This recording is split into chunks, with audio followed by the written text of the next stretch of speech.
मे helping verb active voice.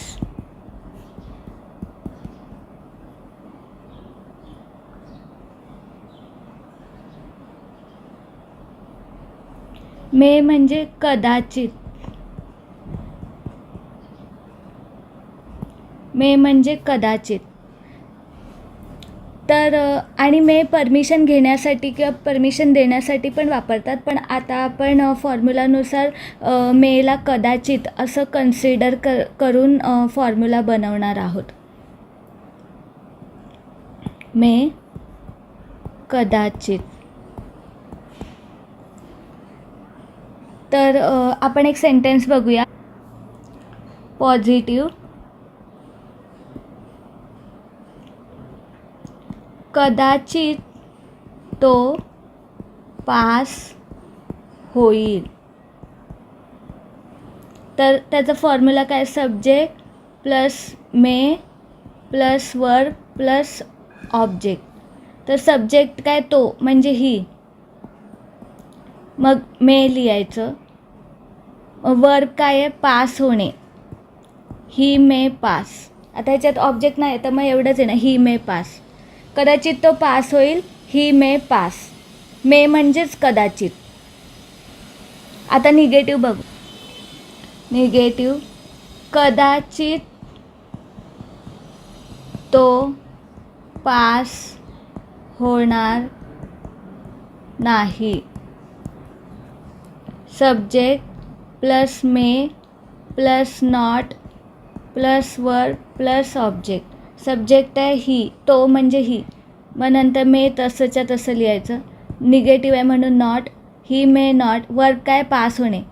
तर pass. He may not pass. हे झालं निगेटिव्ह. आता बघू क्वेश्चन पॉझिटिव्ह. क्वेश्चन पॉझिटिव्ह कसं लिहिणार? कदाचित तो पास होईल का?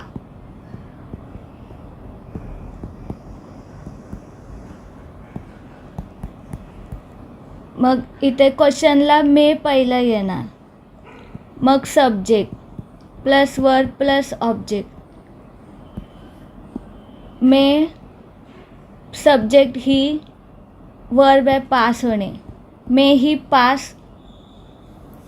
कदाचित तो पास होईल का? आता क्वेश्चन निगेटिव्ह. Question negative. कदाचित तो पास होणार नाही का? तर ह्याचं पण मे पहिलं, मग नंतर not plus subject plus verb plus object, मग क्वेश्चन मार्क. आपण पॉझिटिव्हमध्ये कसं सब्जेक्ट पहिलं घेतो मग मे नंतर लिहितो, पण जेव्हा आपण क्वेश्चन विचारतो तर मे पहिलं लिहितो आणि सब्जेक्ट नंतर लिहितो. आणि निगेटिव्ह क्वेश्चन असेल तर मे पहिलं लिहितो, मेच्या नंतर नॉट लिहितो आणि मग नंतर सब्जेक्ट लिहितो.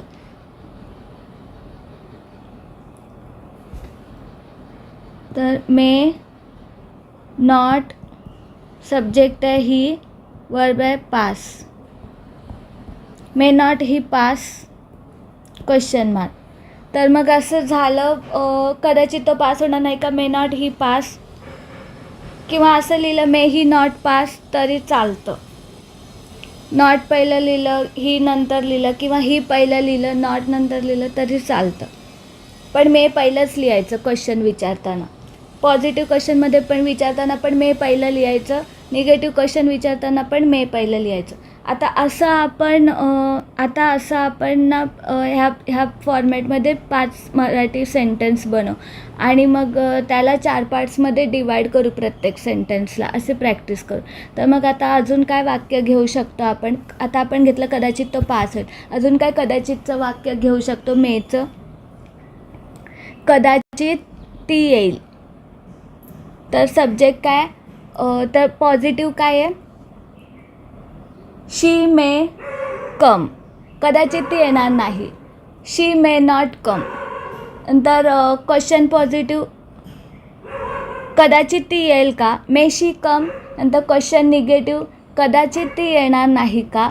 मे नॉट शी कम किंवा मे शी नॉट कम. तर आता अजून काय तिसरं सेंटेन्स आपण घेऊ शकतो कदाचितवालं. कदाचित ते जातील. तर ते म्हणजे दे मे गो. कदाचित ते जाणार नाही. दे मे नॉट गो. कदाचित ते जातील का. मे दे गो. कदाचित ते जाणार नाही का. मे नॉट दे गो किंवा मे दे नॉट गो असं. आता अजून एक वाक्य बघू आपण. अजून एक वाक्य बनवूया. वेगळे वेगळे सब्जेक्ट घेऊन he she it I we you they किंवा मुलाचं नाव मुलीचं नाव वेगळे वेगळे सब्जेक्ट घ्यायचे आणि वेगळे वेगळे वर्ब घ्यायचे. वरच्या प्लेलिस्टमधून खूप वर्ब्स आहेत. 100च्या वरती वर्ब्स आहेत. त्याच्यातून कोणते पण 5 वर्ब घेऊन तुम्ही 5 सेंटेन्स बनवून प्रॅक्टिस करू शकता. तर अजून काय घेऊ शकतो आपण कदाचितचं वाक्य. कदाचित आम्ही गाऊ. तर वी मे सिंग. नंतर कदाचित आम्ही गाणार नाही. We may not sing. कदाचित आम्ही गाऊ का. May we sing. कदाचित आम्ही नाही गाणार का. May not we sing. May we not sing असं. अशा प्रकारे आपण वेगळे वेगळे वर्ड्स घेऊन आणि वेगळे वेगळे सब्जेक्ट घेऊन I we you they he she it वगैरे वेगळे वेगळे सब्जेक्ट घेऊन आणि वेगळे वेगळे वर्ब्स घेऊन वरच्या प्लेलिस्टमध्ये आपल्याला खूप वर्ड्स मिळतील. त्याच्यातून फक्त 5 वर्ड्स घेऊन तुम्ही 5 प्रकारचे सेंटेन्स बनवू शकता. आणि प्रत्येक सेंटेन्सला असं 4 पार्ट्समध्ये डिवाईड करा. जसं आपण फॉर्मॅटमध्ये करत आलो ना. पॉझिटिव्ह मग निगेटिव्ह केलं मग क्वेश्चन पॉझिटिव्ह केलं मग क्वेश्चन निगेटिव्ह केलं. तशाच प्रकारे करा आणि प्रॅक्टिस करा. तर एक दिवस एकच फॉर्म्युला करा. अशा फॉर्मॅटमध्ये प्रॅक्टिस करा.